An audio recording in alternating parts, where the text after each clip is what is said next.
Hi everyone, welcome to Krish Talks.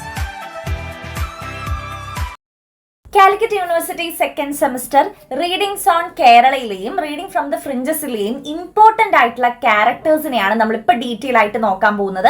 കാരണം നമുക്ക് short essay ആയിട്ട് പ്രതീക്ഷിക്കാവുന്ന ഒരു ചോദ്യമാണ് ഈ ക്യാരക്ടർ സ്കെച്ച് എഴുതുക എന്നുള്ളത്, അല്ലെങ്കിൽ ഡീറ്റെയിൽ ആയിട്ട് ഈ ക്യാരക്ടറിനെ ഒന്ന് അനലൈസ് ചെയ്യാനൊക്കെ പറഞ്ഞ് നമുക്ക് ചോദ്യങ്ങൾ വരാറുണ്ട്. അപ്പം ഇൻ കേസ് ഇപ്പം ഇതിലിപ്പോൾ നമ്മൾ പറയുന്ന ക്യാരക്ടേഴ്സിൻ്റെ ആരുടെയും വന്നില്ല എന്നുണ്ടെങ്കിൽ പോലും നിങ്ങൾക്കൊരു റിവിഷൻ കൂടി ഈ ഒരു വീഡിയോ കാണുമ്പോൾ കിട്ടുന്നതായിരിക്കും. ഓക്കെ, അപ്പം നമുക്ക് ഇമ്പോർട്ടൻ്റ് ആയിട്ട് രണ്ട് സബ്ജക്റ്റിലും മിക്സ് ചെയ്തിട്ടാണ് ഞാൻ പറയുന്നത്. കാരണം സെപ്പറേറ്റ് എടുക്കുന്നില്ല. രണ്ട് ഇംഗ്ലീഷുകളും എന്തായാലും എല്ലാവർക്കും പഠിക്കാനുള്ളതാണ്. അപ്പോൾ രണ്ടിലെയും കൂട്ടിയിട്ട് പ്രധാനപ്പെട്ട ഒരു 4-5 ക്യാരക്ടേഴ്സിനെയാണ് നമ്മളിപ്പോൾ പഠിക്കാനായിട്ട് പോകുന്നത്. അപ്പോൾ അതിന് മുന്നേ നമ്മുടെ ചാനൽ ഇതുവരെ സബ്സ്ക്രൈബ് ചെയ്യാത്തവരുണ്ടെങ്കിൽ ഒന്ന് സബ്സ്ക്രൈബ് ചെയ്തോളൂ. നമ്മുടെ ചാനലിലെ വീഡിയോസ് ഒക്കെ നിങ്ങൾക്ക് യൂസ്ഫുൾ ആവുന്നുണ്ടോ എന്നുള്ള കാര്യങ്ങളൊന്ന് കമന്റ് ചെയ്യുക. അതേപോലെ ഒത്തിരി കമന്റ്സ് വരുന്നതാണ് നോട്ട്സ് എവിടെ നിന്ന് കിട്ടും എന്നുള്ളത്. ഞാൻ ഓൾറെഡി 1-2 വീഡിയോസിൽ പറഞ്ഞിട്ടുണ്ട്.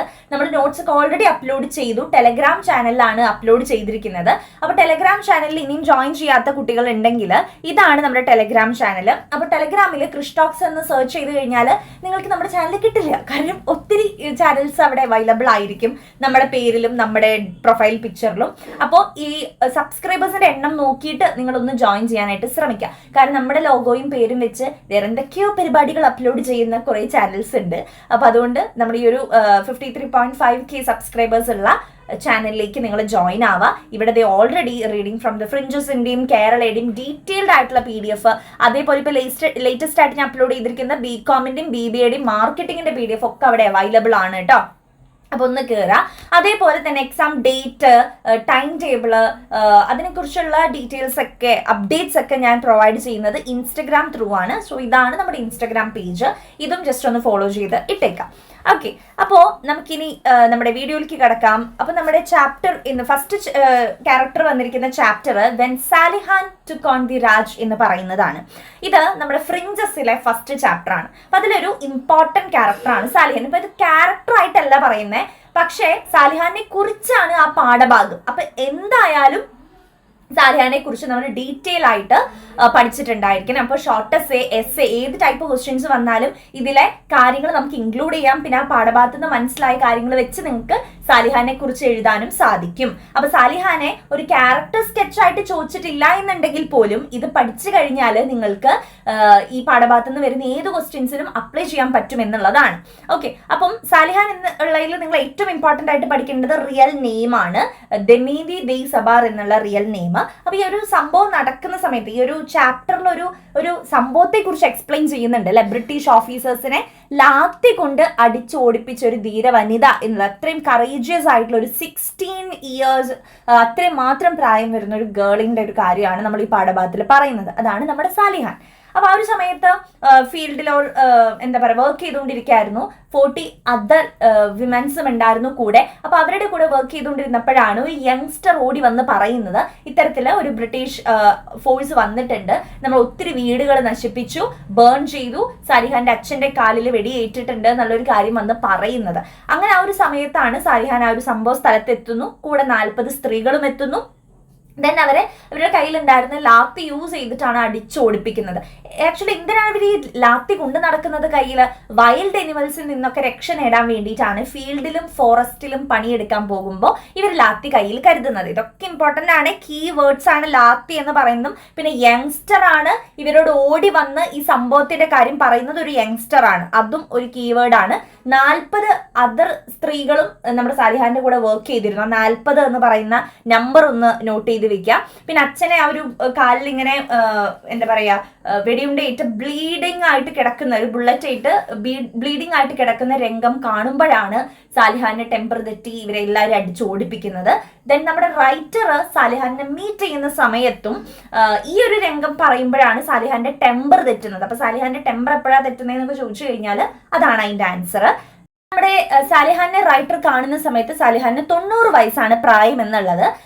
അപ്പൊ ആ ഒരു കാര്യങ്ങളൊക്കെ നിങ്ങളൊന്ന് നോട്ട് ചെയ്ത് വെക്കുക കേട്ടോ. അവർ 90ാമത്തെ വയസ്സിലും ഓൾഡായി, വീക്കായി, ഗ്രേ ആയി അല്ലെ, എന്നിട്ട് കൂടി ആ ഒരു ഐസിലായി ഇപ്പോഴും കണ്ണിൽ ഇപ്പോഴും ആ ഒരു സ്പാർക്ക് ഉണ്ട് എന്നുള്ള ഒരു കാര്യം കൂടി നോട്ട് ചെയ്ത് വെക്കാം. പിന്നെ സാലിഹാൻ അന്നും ഇന്നും ഒരു പുവർ സിറ്റുവേഷൻ ആണ്, അത്രയും പോവർട്ടി കാര്യങ്ങളിലാണ് ഇരിക്കുന്നത്. റൈറ്റർ മീറ്റ് ചെയ്തതിന് 1 വർഷത്തിന് ശേഷം സാലിഹാൻ മരണപ്പെടുകയും ചെയ്തു. ഇതാണ് സാലിഹാനെ കുറിച്ചുള്ള കാര്യങ്ങൾ. അപ്പം ഈ ഒരു ലൈനൊക്കെ ഒന്ന് നോട്ട് ചെയ്ത് വെക്കാം കേട്ടോ. But the spark in her ice still there എന്നുള്ളതൊക്കെ. ഓൾഡ് ആണ്, വീക്ക് ആണ്, ഗ്രേ ആണ്, എന്നിട്ടും ആ ഒരു സ്പാർക്ക് ഇപ്പോഴും കണ്ണിലുണ്ട്.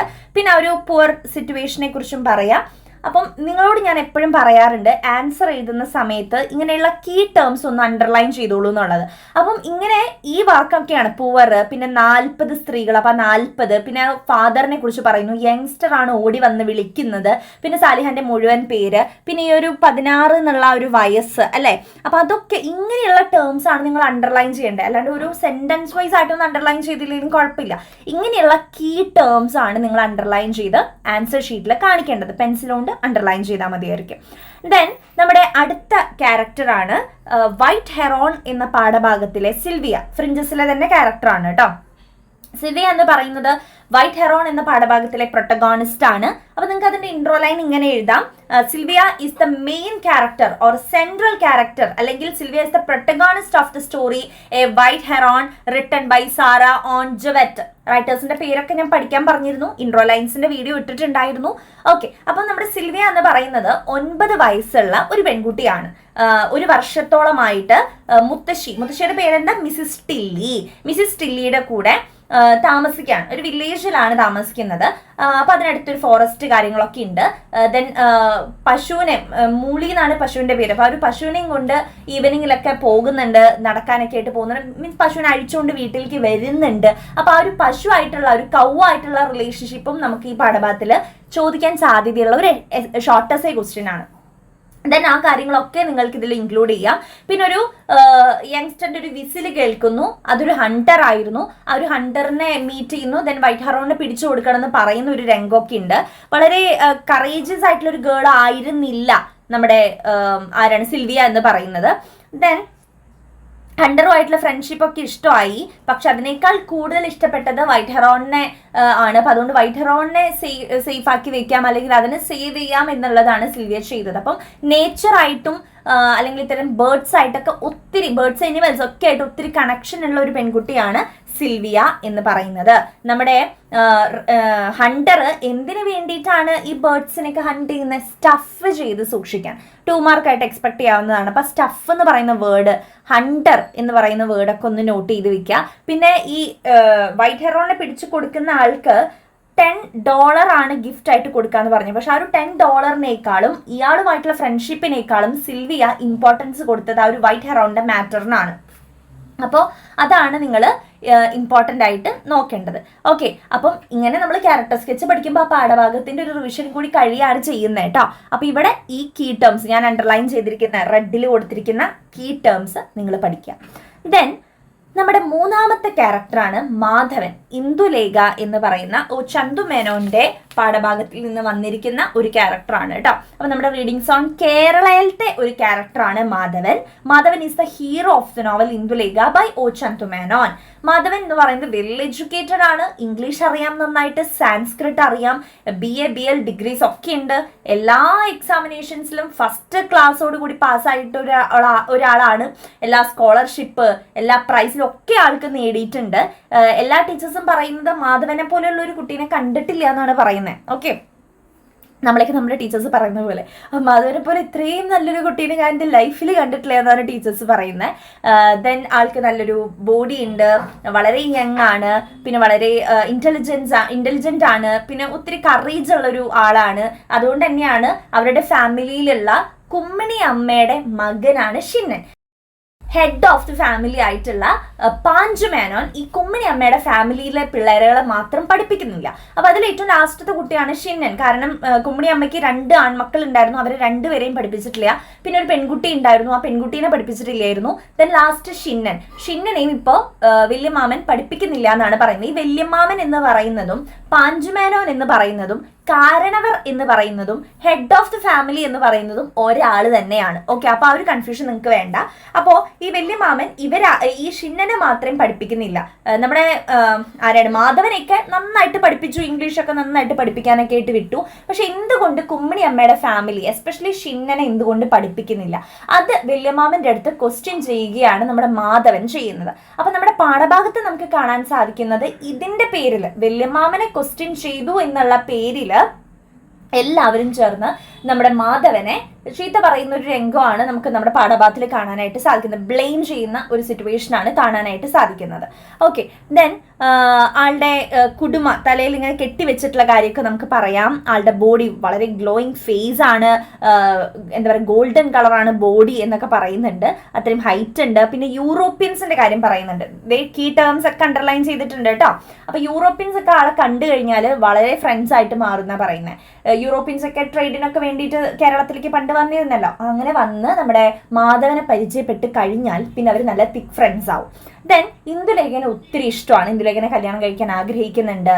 ഇന്ദുലേഖനെ നഷ്ടപ്പെടുമോ എന്നുള്ള ഒരു ചെറിയൊരു ഭയമൊക്കെ ആദ്യം നമ്മുടെ മാധവൻ ഉണ്ടായിരുന്നു. പിന്നീട് ഇവര് നമ്മുടെ പാഠഭാഗത്തിൽ അത് പറയുന്നില്ല, പക്ഷെ നമ്മുടെ സ്റ്റോറിയിൽ ആക്ച്വൽ നോവലില് ഇവര് പിന്നീട് മദ്രാസിലേക്ക് ഒളിച്ചോടുകയാണ് ചെയ്യുന്നത് കേട്ടോ.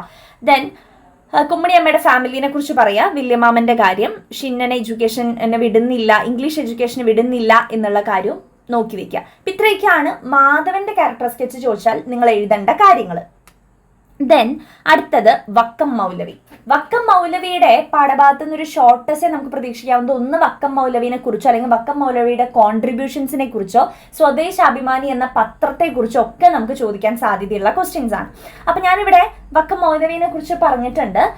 അപ്പം വക്കം മൗലവി ഗ്രാൻഡ് ഫാദർ ദി റബൽ എന്ന് പറയുന്ന പാഠഭാഗമാണ് നമുക്ക് അതിൽ വരുന്നത് അല്ലേ. അപ്പൊ അതിലെ ക്യാരക്ടർ എന്ന് വെച്ചാൽ അതിൽ എൻറ്റയർ പാഠഭാഗത്ത് വക്കം മൗലവിനെ കുറിച്ചും അദ്ദേഹത്തിന്റെ കോൺട്രിബ്യൂഷനും പത്രത്തെ കുറിച്ചൊക്കെ പറയുന്നത്.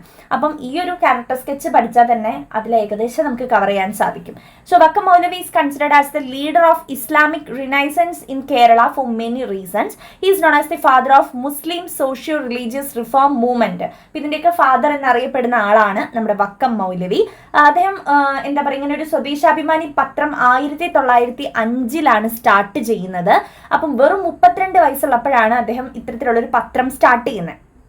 പത്രത്തിലൂടെ സൊസൈറ്റിയിൽ നടക്കുന്ന ഇൻജസ്റ്റിസുകളൊക്കെ ഓപ്പൺ ആയിട്ട് എഴുതാൻ വേണ്ടിയിട്ടാണ് ഇത്തരത്തിലുള്ള ഒരു പത്രം യൂസ് ചെയ്തത്. അപ്പൊ അതിൽ ഇവർക്ക് എന്ത് ഇഷ്യൂസ് വന്നാലും നമ്മുടെ സൊസൈറ്റിയുടെ ഗ്രീവൻസസ് എന്തായാലും ഓപ്പൺ ചെയ്ത് ഇതിൽ എഴുതുമെന്ന് അദ്ദേഹത്തിന് ഉറപ്പുണ്ടായിരുന്നു. പിന്നെ നമ്മുടെ ഈ ഒരു സ്വദേശാഭിമാനി പത്രത്തിന് 2 എഡിറ്റേഴ്സ് ഉണ്ടായിരുന്നു. അപ്പൊ ആദ്യം 1905 പത്രം സ്റ്റാർട്ട് ചെയ്തപ്പം ഒരു വർഷം 1906 വരെ അതിന്റെ എഡിറ്റർ CP ഗോവിന്ദപിള്ളയായിരുന്നു അതിന്റെ എഡിറ്റർ ഉണ്ടായിരുന്നത്. ദെൻ അതിനുശേഷം 1907 മുതൽ നമ്മുടെ രാമകൃഷ്ണ പിള്ളയായിരുന്നു അതിന്റെ എഡിറ്ററായിട്ട് ചുമതല ഏറ്റിട്ടുണ്ടായിരുന്നത്. അപ്പൊ രാമകൃഷ്ണ പിള്ളയ്ക്ക് നമ്മുടെ വക്കം മൗലവി എന്ത് തരത്തിലുള്ള ന്യൂസ് എഡിറ്റ് ചെയ്ത് അതിലിടാനുള്ള റൈറ്റ് കൊടുത്തിരുന്നു. പക്ഷെ അതിന്റെ പേരിൽ നമ്മുടെ ബ്രിട്ടീഷ് ഫോഴ്സ് ഇവരുടെ പത്രം ജപ്തി ചെയ്യാണ് ചെയ്യുന്നത്. ഒരു കാര്യത്തെ ക്രിട്ടിസൈസ് ചെയ്ത് എഴുതിയത് കൊണ്ട്, രാമകൃഷ്ണപിള്ള അങ്ങനെ എഴുതിയത് കൊണ്ട് ഇവരുടെ പത്രവും ഇവരുടെ പ്രസ്സും കണ്ടെടുക്കുക അല്ലെങ്കിൽ ജപ്തി ചെയ്യുകയാണ് ചെയ്തിട്ടുണ്ടായിരുന്നത് കേട്ടോ. അത് 1910 അങ്ങനെ സംഭവിക്കുന്നത്. ദെൻ ഒത്തിരി എഡ്യൂക്കേഷൻ ഉള്ള ഒരാളാണ്. അന്നത്തെ സമയത്ത് ഒരു സെന്റിന് നമ്മുടെ ട്രിവാൻഡ്രത്തൊക്കെ ഒരു സെന്റ് അല്ല, ഒരു ഏക്കർ കേട്ടോ, ഒരു ഏക്കർ ഓഫ് ലാൻഡിന് 100 രൂപ മാത്രമേ അന്നൊക്കെ വില ഉണ്ടായിരുന്നുള്ളൂ. ആ സമയത്ത് 12,000 രൂപയ്ക്ക് ഇംഗ്ലണ്ടിൽ നിന്നും ഓട്ടോമാറ്റിക് പ്രിന്റിംഗ് പ്രസ്സാണ് അദ്ദേഹം ഈ ഒരു സ്വദേശാഭിമാനി പത്രത്തിന് വേണ്ടിയിട്ട് കൊണ്ടുവരുന്നത്. ഇതൊക്കെ നിങ്ങൾക്ക് പഠിക്കാം. ഈ ക്വസ്റ്റ്യൻ്റെ മാത്രമല്ല എല്ലാത്തിനും നിങ്ങൾക്ക് ആഡ് ചെയ്യാൻ പറ്റുന്നതാണ് ഈ പാഠഭാഗത്തിന്റെ. പിന്നെ അദ്ദേഹത്തിന് ബ്യൂട്ടിഫുൾ ആയിട്ടുള്ള ഒരു മൈൻഡ് ഉണ്ട്. അത്രയും കറേജിയസ് ആയിരുന്നു ആള്. പൊളിറ്റിക്കൽ ഹാൻഡൊക്കെ ഉള്ള ഒരാളായിരുന്നു. പിന്നെ ഈ മിഷ്യന്റെ കാര്യം, പത്രത്തിന്റെ കാര്യം, അദ്ദേഹത്തിന്റെ സോഷ്യോ റിലീജിയസ് ആയിട്ടുള്ള മൂവ്മെന്റ്സ് ഒത്തിരി കേരളയിൽ നടത്തിയിട്ടുണ്ട്. നമ്മുടെ അന്നത്തെ യങ് ജനറേഷന് വേണ്ടിയിട്ടുള്ള ഒത്തിരി കാര്യങ്ങൾ ചെയ്തിട്ടുണ്ട്. ഫിലിമിൽ അഭിനയിക്കാൻ പോകാനും ഫോട്ടോഗ്രാഫി പഠിപ്പിക്കാനും ഒക്കെ അദ്ദേഹം എന്താ പറയാ അതിനൊക്കെ നേതൃത്വം വെച്ചാൽ അവർക്ക് സപ്പോർട്ട് ചെയ്തിട്ടുള്ള ഒരാളാണ് വക്കം മൗലവി എന്ന് പറയുന്നത്. പക്ഷേ ഈ സ്വദേശാഭിമാനി പത്രത്തിനെ കുറിച്ച് പറയുമ്പോഴും രാമകൃഷ്ണ പിള്ളേനെയാണ് എല്ലാവരും ആലോചിക്കുന്നത്. വക്കം മൗലവിയുടെ നല്ലൊരു ഫോട്ടോ പോലും ഇല്ല എന്നാണ് നമ്മുടെ റൈറ്റർ പറയുന്നത്. നമ്മുടെ റൈറ്റർ ഗ്രാൻഡ് സൺ ആണ് അല്ലെ, വക്കം മൗലവിയുടെ ഗ്രാൻഡ് സൺ ആണ് സാബിൻ ഇക്ബാൽ. അപ്പൊ അതും ഒന്ന് നോട്ട് ചെയ്ത് വെക്കാം. അപ്പൊ ഇത്രയും കാര്യങ്ങളാണ് ഇതില്. ഇപ്പൊ നിങ്ങൾ ഈ ചാപ്റ്ററിൽ നിന്ന് സ്വദേശാഭിമാനി പത്രത്തെ കുറിച്ചും വക്കം മൗലവിയുടെ കോൺട്രിബ്യൂഷൻ ഇതൊക്കെ ചോദിക്കാവുന്നതാണ് കേട്ടോ. ദെൻ അടുത്ത നമ്മുടെ ക്യാരക്ടർ സ്കെച്ചാണ് കൊച്ചുതൊമ്മി. ക്രിസ്ത്യൻ ഹെറിറ്റേജ് എന്ന വൈക്കം മുഹമ്മദ് ബഷീറിന്റെ പാഠഭാഗത്തിലെ ഒരു ഇമ്പോർട്ടൻറ്റ് ക്യാരക്ടറാണ് കൊച്ചുതുമ്മി എന്ന് പറയുന്നത്. അപ്പം ഈ കൊച്ചുതുമ്മിയുടെ ക്യാരക്ടർ സ്കെച്ച് പഠിച്ചാൽ ആക്ച്വലി നമ്മൾ ആ പാഠം പഠിച്ച പോലെയായി. കാരണം കൊച്ചുപാടാണ്. അപ്പം സെൻട്രൽ ക്യാരക്ടറാണ്. അദ്ദേഹത്തിന് ഒരു മസ്കുലാർ ബോഡി ഉണ്ട്, ബ്രൗൺ സ്കിന്നാണ്, അദ്ദേഹം ഒരു പെസന്റ് ആണ്. പെസന്റ് എന്ന് പറഞ്ഞാൽ ഒരു കർഷകനാണ് ആള്. അദ്ദേഹത്തിന്റെ ഫാമിലിയെ കുറിച്ച് പറയുകയാണെങ്കിൽ ഭാര്യ മരിച്ചു, വൈഫ് ഡൈഡ്. ദെൻ 9 മക്കളുണ്ട്, 4 ആൺമക്കളും 5 പെൺമക്കളും. ഒരു ചങ്ങനാശ്ശേരി ക്രിസ്ത്യൻകാരനാണ് നമ്മുടെ കൊച്ചുതുമ്മി ബഷീറിന്റെ വലിയൊരു ഫാനാണ്. അപ്പോൾ ഹോസ്പിറ്റലൈസ്ഡ് ആയിരുന്നു, ഇപ്പോൾ കുറച്ച് നാളായിട്ട് വയ്യാണ്ട്. അപ്പോൾ നേരിട്ട് ഹോസ്പിറ്റലിൽ നിന്ന് ഇറങ്ങിയിട്ട് നേരെ വന്നത് ബഷീറിനെ കാണാനാണ്. അങ്ങനെ ബഷീറിന്റെ വീട്ടിൽ അന്ന് ചായയൊക്കെ കുടിച്ച് രാത്രി ഭക്ഷണമൊക്കെ കഴിച്ച് റീഡിംഗ് റൂമിൽ കിടന്നുറങ്ങുന്നുണ്ട്. റീഡിംഗ് റൂമിൽ ഉറങ്ങാൻ നേരത്ത് ബഷീറിന്റെ വൈഫ് പില്ലോ ആയിട്ട് കൊടുക്കുന്നത് ഒരു ബുക്കാണ്. ക്രിസ്ത്യൻ ഹെറിറ്റേജ് ഇൻ ഇന്ത്യ എന്ന് പറയുന്ന ബുക്കാണ് കൊടുക്കുന്നത്. ഓക്കെ, ബുക്കിന്റെ പേര് എഴുതുമ്പോൾ ഫുൾ ആയിട്ട് തന്നെ എഴുതൂ കേട്ടോ. ക്രിസ്ത്യൻ ഹെറിറ്റേജ് ഇൻ ഇന്ത്യ, ഞാൻ അതിൽ ക്രിസ്ത്യൻ ഹെറിറ്റേജ് എന്ന് കൊടുത്തിട്ടുള്ളൂ, ഫുൾ ആയിട്ട് തന്നെ എഴുതിക്കോളൂ.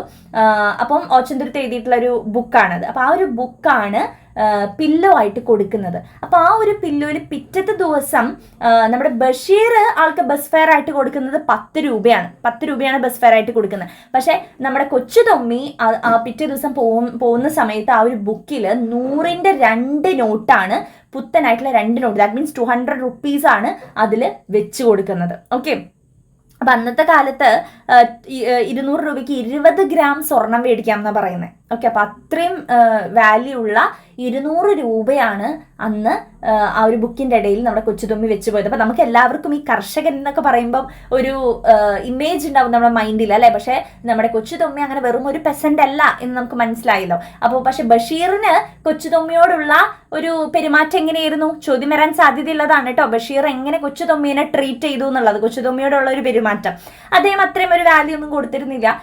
പക്ഷെ അദ്ദേഹം സർപ്രൈസ് ആയിരുന്നെങ്കിൽ അദ്ദേഹത്തിന് ഒരു എന്താ പറയുക, ഇഷ്ടം തോന്നിയ ഒരു കാര്യം, ഒരു ക്രിസ്ത്യൻ ഒരു മുസ്ലിമിനെ കാണാൻ വന്നു എന്നുള്ള കാര്യമാണ്. അന്നത്തെ കാലത്തൊന്നും അതത്രയും ലഹളകളും കാര്യങ്ങളും നടക്കുന്ന ഒരു സമയമാണ്. ക്രിസ്ത്യൻ മുസ്ലിം ഇഷ്യൂസും റൈറ്റ്സ് ഒക്കെ നടക്കുന്ന സമയമാണ്.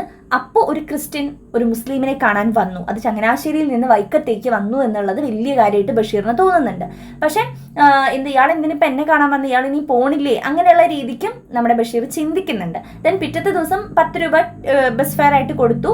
അപ്പോഴും ഒരു കർഷകൻ, ഒരു ചിലപ്പോൾ ബസ്സിന് പോകാനൊന്നും പൈസ ഇല്ലാതിരിക്കുന്ന ഒരാളായിരിക്കാം എന്ന് കരുതിയിട്ടാണ് ബഷീർ 10 രൂപ കൊടുക്കുന്നത്. പക്ഷെ തിരിച്ച് 200 രൂപയാണ് കൊടുത്തത്. അപ്പൊ അതിൽ നിന്ന് ആളോടുള്ള ഒരു ഇമേജ് തെറ്റായിരുന്നു എന്ന് നമുക്ക് മനസ്സിലാക്കാം. ഓക്കെ, മോശം പ്രകടനമൊന്നും ആയിരുന്നില്ല ബഷീർ ചെയ്തിട്ടുണ്ടായിരുന്നത് കേട്ടോ. മോശമായിട്ടൊന്നും നമ്മൾ എഴുതരുത്.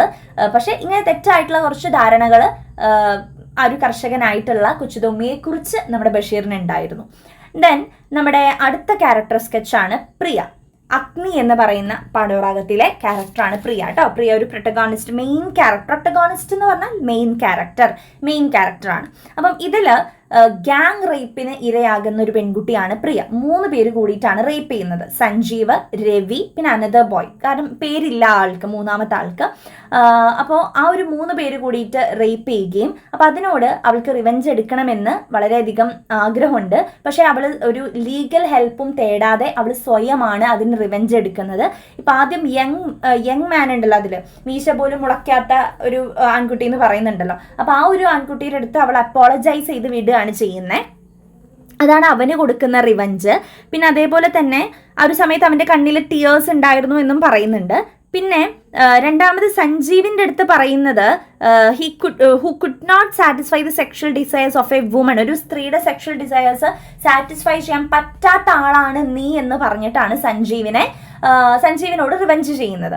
ദെൻ അത് കഴിഞ്ഞിട്ട് നമ്മുടെ രവിയുടെ അടുത്ത് ഒരു എഫെയർ തോന്നിപ്പിച്ചിട്ടാണ്, അല്ലെ, രവിയുടെ അടുത്തൊരു ലവ് എഫെയർ തോന്നിപ്പിച്ചിട്ടാണ് പ്രിയ രവിനെ ട്രാപ്പ് ചെയ്ത് അങ്ങനെയാണ് റിവെഞ്ച് തീർക്കുന്നത്. അപ്പൊ 3 പേരോടും എങ്ങനെയൊക്കെയാണ് റിവെഞ്ച് തീർത്തതെന്ന് പറയാം. പിന്നെ ആ ഒരു റേപ്പിന്റെ രംഗം നിങ്ങൾക്ക് വേണമെങ്കിൽ എക്സ്പ്ലെയിൻ ചെയ്യാവുന്നതാണ്. ആ ഒരു പീരീഡ്സിന്റെ സമയത്തുള്ള ഒരു റേപ്പിന്റെ കാര്യമൊക്കെ നിങ്ങൾക്ക് പറയാവുന്നതാണ് കേട്ടോ. പിന്നെ അത് കഴിഞ്ഞിട്ട് ലാസ്റ്റ് ഭാഗത്തേക്ക് കിടക്കുമ്പോൾ അവള് അത്രയും കറേജിയസ് ആണ്. ഇങ്ങനെ ഒരു റിവെഞ്ച് എന്നുള്ള രീതിക്ക് ഒരു ലീഗൽ ഹെൽപ്പും നോക്കാതെ തന്നെ ഇങ്ങനെ ഒരു റിവെഞ്ച് ചെയ്തിട്ടുണ്ട്. അപ്പം നമുക്കിതിൽ ഒരു എസ്സേ ആയിട്ടൊക്കെ ചോദിക്കാൻ സാധിക്കുന്നത് ഇത്തരം ഒരു റിവെഞ്ച് മതിയായിരുന്നോ എന്നുള്ളതാണ്.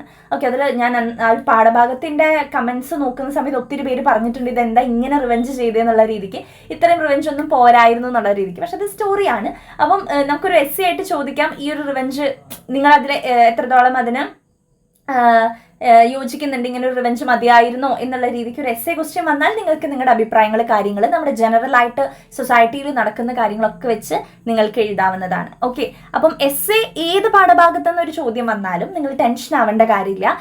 എസ്സേ വന്നു കഴിഞ്ഞാൽ ആ പാഠഭാഗത്തു നിന്ന് നിങ്ങൾക്ക് അറിയാവുന്ന കാര്യങ്ങളൊക്കെ വെച്ച് എഴുതാവുന്നതാണ്. പിന്നെ നമുക്ക് കൂടുതലും ദളിത്സിന്റെ ചാപ്റ്റേഴ്സ് ആയതുകൊണ്ട് നമ്മുടെ സമൂഹത്തിൽ നടക്കുന്ന ദളിത്സിനെ അടിച്ചമർത്തിയിട്ട്, താഴ്ന്ന ജാതിക്കാരെ അടിച്ചമർത്തിയിട്ട് നടത്തുന്ന ഒത്തിരി കാര്യങ്ങൾ നിങ്ങൾക്ക് കണക്ട് ചെയ്ത് എഴുതാം. പിന്നെ ഇപ്പം ദളിത്സിന്റെ ഒത്തിരി ചാപ്റ്റർ ഉള്ളതുകൊണ്ട് തന്നെ ഈ പാഠത്തിലത്തെ ഇപ്പുറത്തേക്ക് എഴുതിയാലും കുഴപ്പമില്ലാന്ന്, കാരണം ഇതൊക്കെ ജനറൽ ആയിട്ടുള്ള കാര്യങ്ങളാണല്ലോ.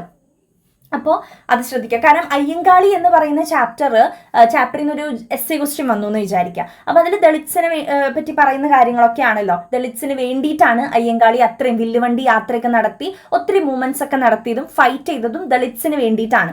SJPS സ്റ്റാർട്ട് ചെയ്ത കാര്യങ്ങളൊക്കെ നമുക്ക് പറയാം. അപ്പം ഈ ഒരു അയ്യങ്കാളി എന്ന് പറയുന്ന ചാപ്റ്ററിൽ നിന്ന് ഒരു എസ്സേ ക്വസ്റ്റ്യൻ വന്നു ദളിത്സിനെ കുറിച്ച്. അപ്പം നിങ്ങൾക്ക് നമ്മുടെ പൊയ്കയിൽ അപ്പച്ചന്റെ not a single letter is seen എന്ന് പറയുന്ന പാഠഭാഗത്തിന്റെ കാര്യങ്ങൾ എഴുതാം. കാരണം അയ്യങ്കാളി അത്രയും വർഷങ്ങൾക്ക് മുൻപ് ഇങ്ങനെ പ്രൊട്ടസ്റ്റ് കാര്യങ്ങൾ നടത്തി, എന്നിട്ടും ഒത്തിരി വർഷങ്ങൾക്ക് കഴിഞ്ഞിട്ടാണ് പൊയ്കയിൽ അപ്പച്ചൻ ഇങ്ങനെ ഒരു കവിത എഴുതുന്നത്.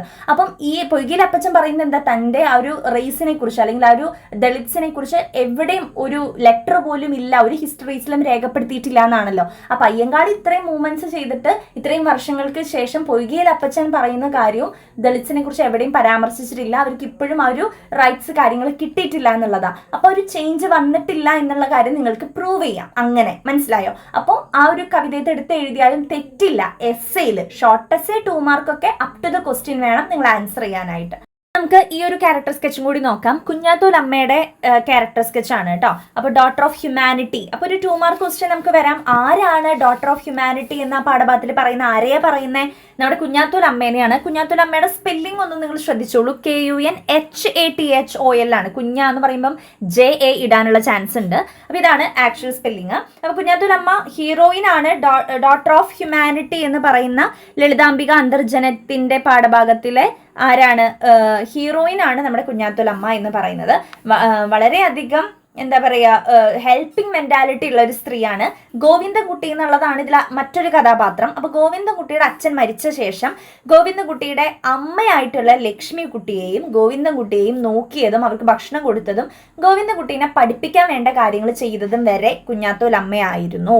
അപ്പോൾ ആ കാര്യങ്ങൾ നോക്കി വയ്ക്കുക. പിന്നെ കുഞ്ഞാത്തോൽ അമ്മ ഒത്തിരി ഗോവിന്ദൻകുട്ടീനെ ഹെൽപ്പ് ചെയ്തിട്ടുണ്ട്. പൈസയായിട്ടും, അതായത് പഠിപ്പിക്കാനുള്ള പൈസയായിട്ടും ഒക്കെ ഹെൽപ്പ് ചെയ്തിട്ടുണ്ട്.